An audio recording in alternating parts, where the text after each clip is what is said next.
And for more on this Ebola crisis, we turn to Nancy Aossey, the Chief Executive Officer of the International Medical Corps. They have over 200 people on the ground there responding to the Ebola outbreak. Thank you very much for coming on the NewsHour, Nancy Aossey. Give us some perspective. How bad is this outbreak?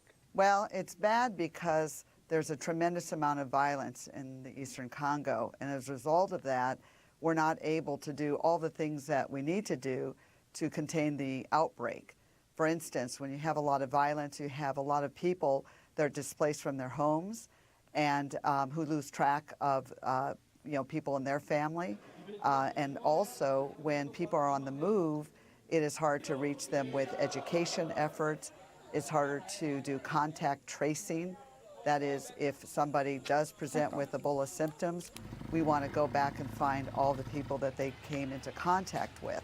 It's very difficult to do that because of the violence and because of the instability that has been there for a long time. Because of the violence, because of the instability, but also it seems because of the distrust that a lot of these people have. Is that right? That's correct. And we often see that with such outbreaks.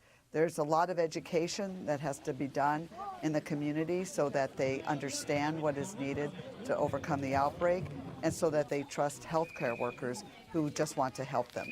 On the flip side, it seems like there has been some bits of good news here, quite a few number of people vaccinated, and also new medicine being deployed that we haven't seen before. Yes, and we've seen the results so far of that are very positive, and so we remain optimistic that those efforts will continue and that they will be very fruitful in the future. But at the end of the day, it still comes down to being able to find those individuals who have the symptoms and to treat those individuals. So what's happening, what's alarming right now, is that we have new cases that are popping up that are happening outside of Ebola treatment units. And as a result, we don't know where they're coming from, and we don't know what contacts that person has had with other people. That's the concern in an area where there's so much instability. And is there not only concern outside the treatment units, but is there also now concern outside the country? Is there any fear of this crisis spreading beyond the eastern part of the Democratic Republic of Congo?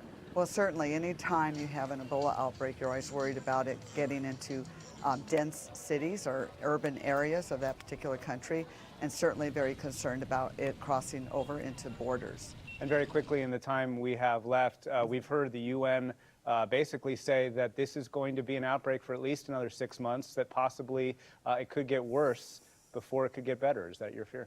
It's definitely our fear. We think that, unfortunately, we think that it will get worse, and it won't be for lack of trying. We're working with all of our partners who are at the table trying to do their part, but what we don't have in the eastern Congo is a political solution. There are between 40 and 100 rebel groups operating in the eastern Congo, and we are doing our best to support the Ministry of Health.